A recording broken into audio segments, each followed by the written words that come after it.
everybody, I'm Kimberly Turner from cookingwithkimberly.com, and today I'm going to show you how to start roasting soy nuts. Now I'm going to start today because I'm going to soak them overnight, my soybeans, and then I'm going to roast them tomorrow. So here we go. We've got just over 1 cup of dried soybeans. You can purchase these at your grocer, or you could go to your bulk store and they should have these on hand. So I'm going to rinse these in a colander, make sure there's no foreign objects in here, make sure there's none that look like they were maybe bad, and that's what we're gonna get started. Okay, I have just over 1 cup of dried soybeans. You can purchase them at your grocer, or you can go to your bulk store and they have them there. And I'm just going to rinse these off in a colander under some cold water and make sure that there's no foreign objects in there or any ones that look like they were bad or anything like that. So let's rinse them off in a colander and you'll see me in a sec. Okay, my soybeans have been rinsed off and cleaned, and I'm going to put them in a container. You can use like a plastic bowl or a mixing bowl, or the pot that you're going to cook it in the next day. I try to use a pot that's not metal, so I have a glass pot just for doing things like this. These guys are gonna probably double/triple in size, so make sure that they're nice and they're covered with enough water. Okay. Now I'm going to be rinsing this water off of them tomorrow. Sometimes you're going to boil them to cook them and eat them. Tomorrow I'm just going to be roasting them, but I need them to be soaked overnight. So this is kind of a little different situation. When you're cooking soybeans, you want to make sure that you're not using salt or any kind of acid, i.e. lemon juice or vinegar or, you know, hot sauce or something like that. Don't put that in there because it makes them cook longer, okay? You're gonna have to cook them longer to become tender. Now, in my instance, I'm not actually boiling them tomorrow. I'm going to just roast them in the oven, but I need them to be plump. So I am going to put some spices in here now. If you're going to boil them tomorrow, I suggest wait to put your spices in, because you're gonna drain this off, this liquid, and add new liquid before you start boiling them. That gets a lot of that extra, you know, gaseous stuff out of there. So the things that cause people to, you know, have gas from beans, we'll be pouring off tomorrow and then adding new fresh water so that, you know, it kind of alleviates that situation. But since I want to kind of flavor these guys beforehand while they're soaking, I'm going to add some spices.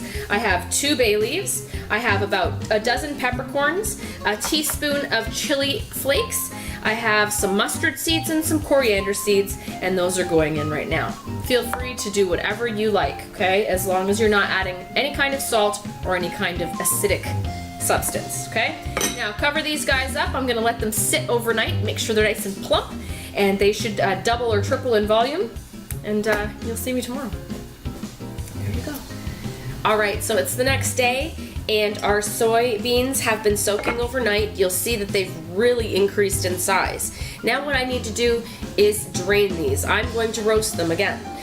If you're going to boil them, drain these off, put fresh water in here and fresh spices, and start boiling. No salt, no acid with it when you're boiling.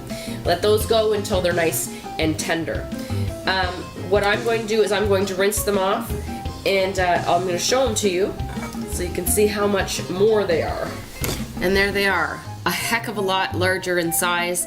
They've increased at least 3 times, I think, than what they were before, little tiny itty bitty dried soybeans. So these are ready to go for whatever you want to do. Okay, so now that we've drained these guys, we're going to blot them with a paper towel. But what I'm going to do is I'm going to put it on a cookie sheet just to make things a little bit easier. Alright, so pour them out and we're going to dry them out. So grab some paper towels and blot them off. Now they don't need to be completely dry, but you don't want them sopping wet either. So they have been drained, but just wiping them off a little bit more always helps. They're nice and plump at this point, and they're gonna make a wonderful snack. We're going to be pouring some oil on top, so oil and water don't mix, and if these guys aren't a little bit dry, it's going to be very difficult to get that oil to stay on there. Alright, I'm going to put them back into a bowl so that I can season them up. When they're dry, they seem to have a really round shape, and when they've plumped up and they've been soaked, they have a typical bean shape, an oblong kind of shape. I'm also going to use a baking mat just to keep things from sticking and make sure everybody's happy, okay? Let's season these guys up. You can use whatever kind of oil you like. Today I'm going to use some olive oil, maybe about a tablespoon. Some salt, maybe up to a teaspoon's worth. These are going to be a salty snack, so, or you can hold the salt, whatever you like. This is your world, right? And you can go any way with this as well, any kind of other seasoning. You can use, you know, I'm using a dry spice rub that I like to use on my meat. It's a little bit sweet, it's kind of really spicy and delicious. Has smoked paprika and chili pepper. You could use Cajun spices if you wanted to. You could even go Asian if you wanted to. Use a little bit of 5 spice, or you could put wasabi powder on here. This is your world. So just toss these guys up. Get everything nice evenly coated with all those nice spices and the oil and the salt. I'm going to put this on my baking sheet. And I'm going to spread them out evenly so that they have a good chance to dry out, roast, bake, whatever you want to call it. All to get a little bit of browning.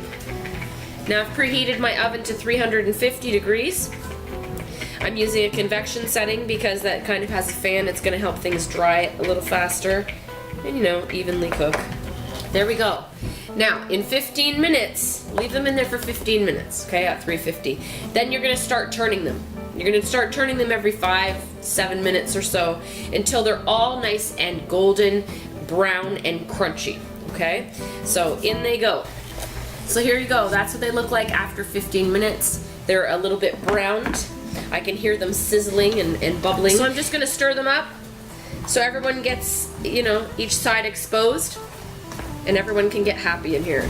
Now, these guys, you're going to start turning them every 5 minutes or so, 5 to 7 minutes, and you're going to wait until they are golden brown and crunchy.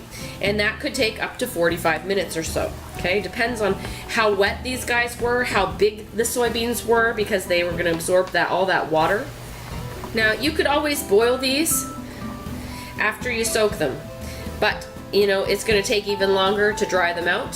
Plus, this way, they're nice and plump, and they are going to maintain their integrity.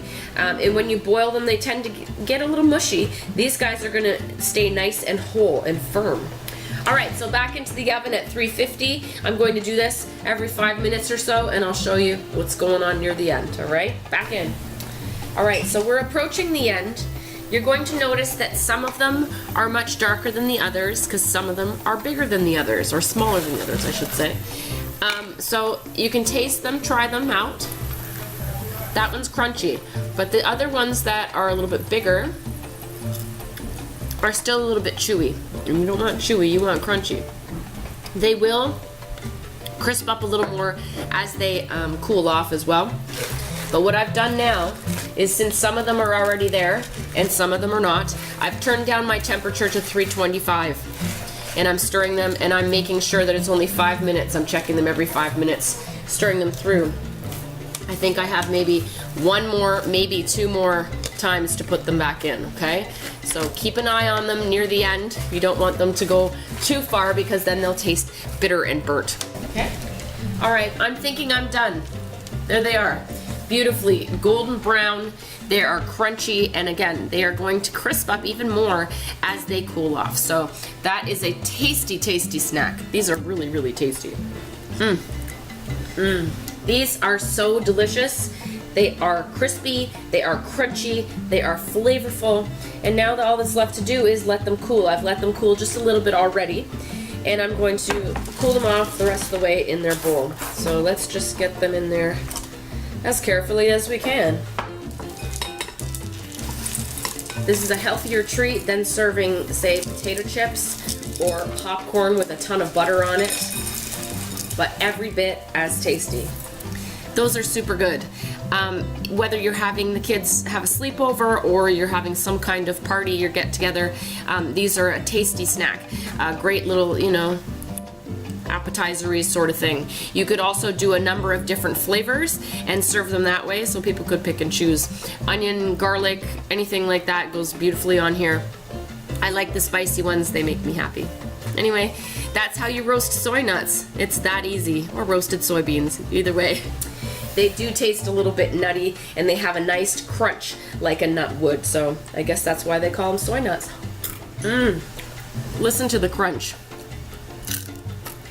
So that's it. It's a very simple recipe. Just soak them overnight. Just have to be a little bit prepared. That's all.